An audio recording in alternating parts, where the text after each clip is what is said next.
Before crowns were shattered and oaths were drowned in blood, there was one secret that could have burned an entire kingdom to the ground. A king once looked into the eyes of his own son and called him nothing, not traitor, not enemy, not even heir, just bastard. But years later, when church bells began to ring in fear instead of celebration, that same forgotten son was marching back, not with an army at first, but with something far more dangerous. The truth, what happened between a powerful father and the child he erased, would decide the fate of an empire, the loyalty of its nobles, and the future of a throne soaked in betrayal. This is not a legend. This is the kind of story medieval Europe tried to bury because it exposes how fragile power really is when blood and secrets collide. If you're ready to uncover how one rejected child nearly destroyed a royal dynasty, make sure to subscribe to our channel now, because stories like this don't just entertain, they change how you see history. In the winter of 1312, a boy was taken from the stone halls of High Court Palace and delivered to a remote monastery on the edge of the northern marshlands. His name was Elias of Valmere, though by royal decree he was stripped of that name before he crossed the palace gates. King Aldric IV, ruler of one of the most powerful kingdoms in Western Europe, had declared the boy illegitimate after a court inquiry exposed the Queen's private affair with one of his own knights. The scandal shook the throne, but Aldric's response was colder than anyone expected. He did not imprison the Queen. He did not execute the knight. He simply erased the child. In medieval politics, erasure was often worse than death. Elias was 7 years old when he was told that he no longer belonged to anyone. The monks who raised him were not cruel, but they were distant. To them, Elias was a political burden sent by a royal courier, not a soul to be nurtured.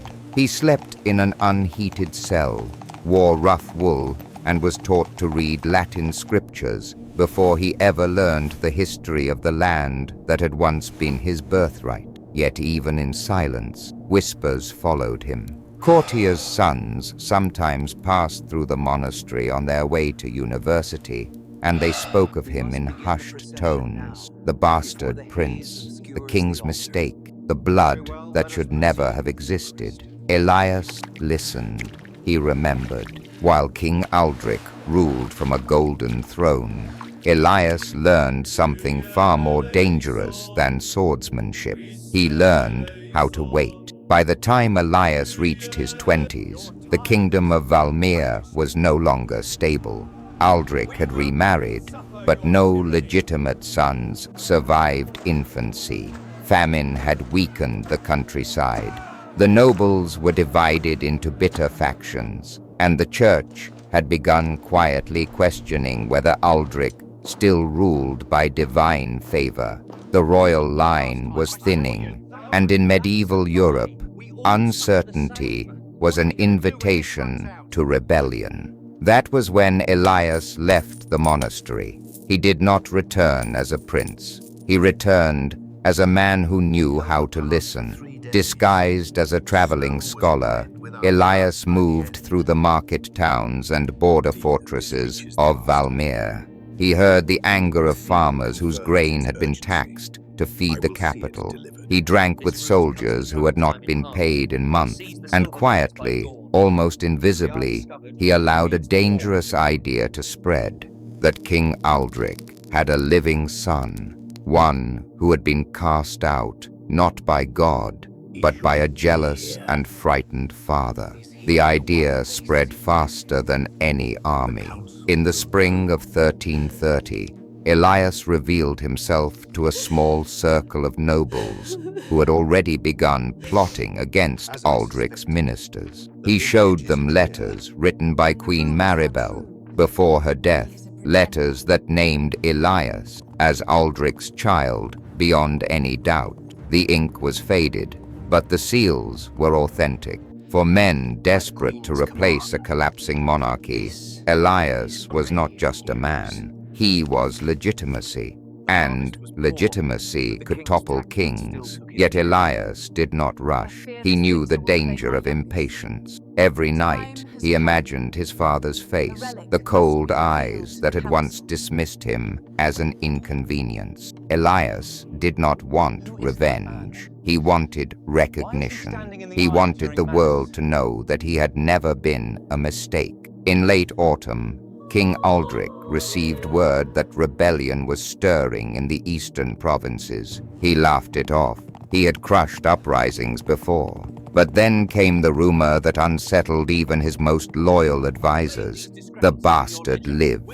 Aldrich ordered investigators to find Elias. He offered gold for information. Then he offered silence. Then, quietly, he authorized death. By the time royal agents reached the eastern cities, it was already too late. Elias had stepped into the open. He did not march at the head of an army. He walked into the Cathedral of Saint Virel during morning mass and stood before the altar. In front of bishop, nobles, and terrified worshippers, he declared his lineage. He did not shout. He did not beg. He simply spoke the truth. The shock rippled through the kingdom. To challenge a king was treason. To challenge his blood was heresy. Yet Elias did both with a calm that made men tremble. Some wept, some swore loyalty. Others slipped away, already planning how to survive what was coming. King Aldrich summoned him to court. They had not seen each other in more than 20 years. When Elias entered the throne room, he did not bow. The courtiers gasped. Aldrich, now gray and stooped, stared at him with something that was not anger. It was fear.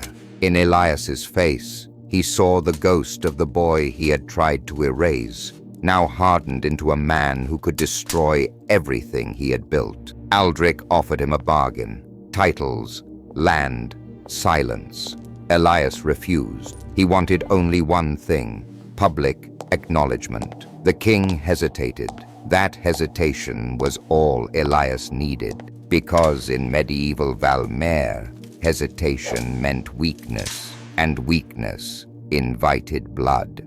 As Elias turned to leave the throne room, royal guards moved into position. The air became thick with danger.